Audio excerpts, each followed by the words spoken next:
दोस्तों आज की इस वीडियो में हम आपको दिखाने जा रहे हैं आरा से सहार के कुछ खूबसूरत नज़ारों को। आरा से सहार हम इसलिए दिखाने की कोशिश कर रहे हैं कि इधर ही मेरा गांव है और मैं अभी निकल पड़ा हूं अपने गांव के सफ़र पर। और अपने गांव के इस सफ़र पर निकलने के साथ ही हम आपको दिखाने की कोशिश करेंगे आसपास के उन खूबसूरत नज़ारों की, जिसे देखते हुए मुझे लगता है कि आपकी भी जो गांव से जुड़ी हुई जो यादें हैं वो निस्संदेह ताज़ा हो उठेंगी।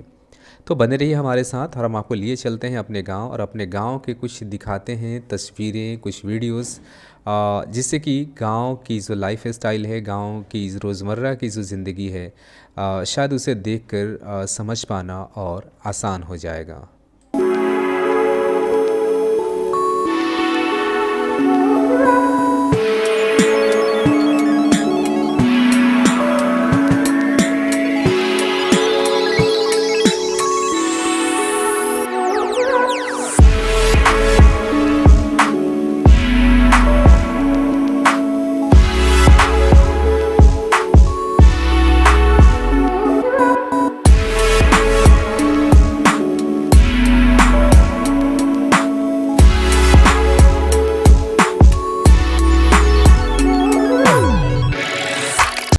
अब हम आपको दिखाने जा रहे हैं सड़क के दोनों तरफ लगे खूबसूरत पेड़ों के एक नज़ारे को।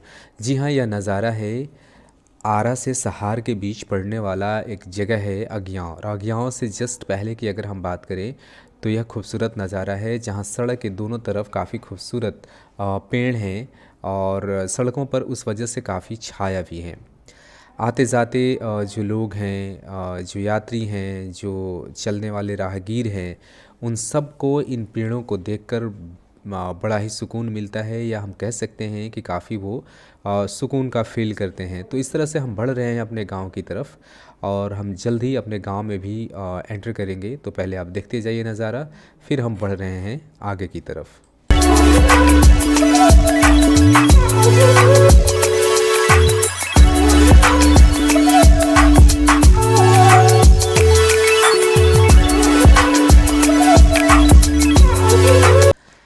हम पहुंच चुके हैं अपने गांव और हम आपको दिखा रहे हैं गांव के खेतों से कुछ फसलों की तस्वीरें। ये है धान की फसल जो लगभग पक चुका है, कटने की तैयारियां हैं। और ये शूट हमने किया था आज से 15-20 दिन पहले, जो मुझे लगता है कि शायद अब यह धान की फसल कट भी चुका होगा।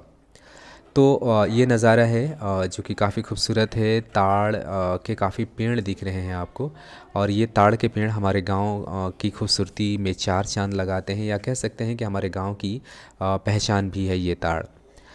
हालांकि इन ताड़ों से ताड़ी जैसी चीज़ें भी निकाली जाती हैं, लेकिन हाल के अगर हम समय की अगर हम बात करें तो बिहार सरकार ने इसको बैन भी किया हुआ है, जिसे लेकर जिनकी ज़िंदगी हम कह सकते हैं कि इस पर डिपेंडेंट थी, जिनकी ज़िंदगी इन ताड़ियों को बेचकर चलता था, आज उस कम्युनिटी की हालत भी बेहद ख़राब है।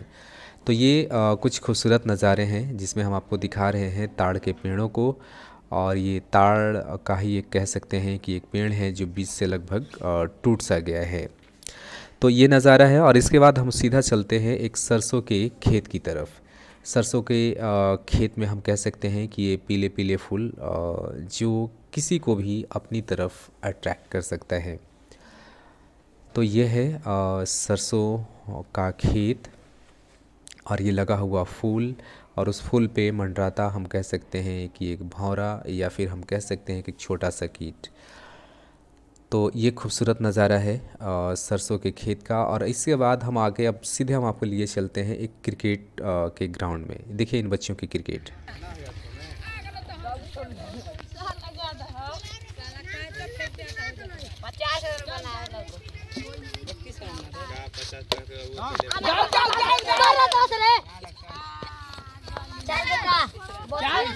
चार गेंदा 32 रन।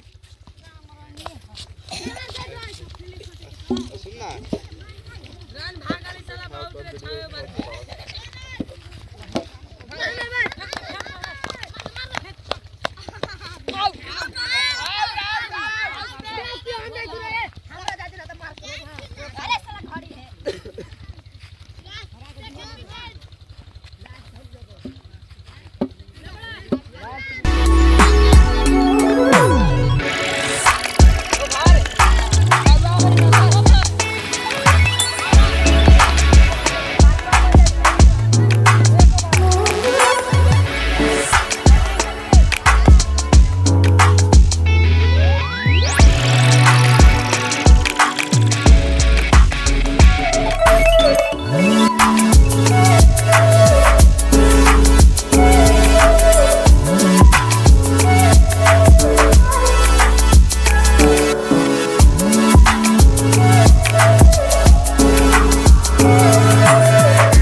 दोस्तों, क्रिकेट के नज़ारे के बाद हम आपको अब लिए चलते हैं सीधा आलू के खेतों की तरफ। और अब हम आपको दिखाने की कोशिश करते हैं आलू के खेतों की।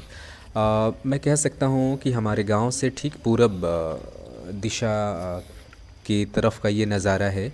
सोन नदी के किनारे का नज़ारा है। और मैं देख पा रहा हूँ कि जहाँ तक हमारी नज़रें जा रही हैं सिर्फ़ आलू ही आलू के पौधे नज़र आ रहे हैं। अगर यह सब चीज़ ठीक ठाक रहा, यानी कि सब कुछ अगर ठीक ठाक रहा, तो शायद आने वाले समय में मुझे लगता है दिसंबर का लास्ट वीक या जनवरी तक आलू की एक अच्छी खासी फसलें यहाँ पे तैयार हो जाएंगी। तो ये आलू के हम कह सकते हैं कि खेत हैं, जो किसानों के काफ़ी मेहनत के बाद ये फसलें लहलहा रही हैं। मुझे लगता है ये शायद एक बहुत बड़ा एरिया है जहाँ पर ये आलू की फसलें लगाई गई हैं, जिससे हम बोलचाल की भाषा में गांव का दियर का क्षेत्र भी कहते हैं।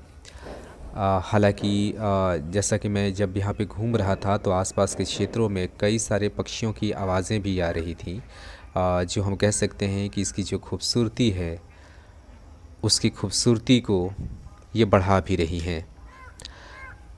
तो ये हैं आलू की होने वाली फसलें हम कह सकते हैं, क्योंकि अभी तो ये सिर्फ़ पौधे हैं जो बाद में जाकर आलू का रूप लेगा। और ये है कुछ तस्वीरें जो कि हमने उन खेतों से लिए हैं। ये कुछ तस्वीरें हैं।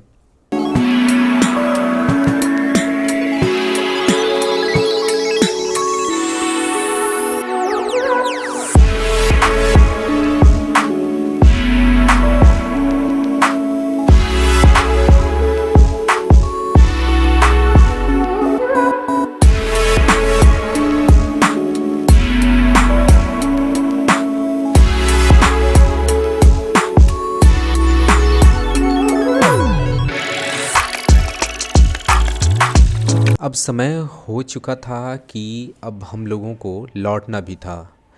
शाम का समय था, सूर्यास्त का समय था। तभी मेरी नज़र पड़ती है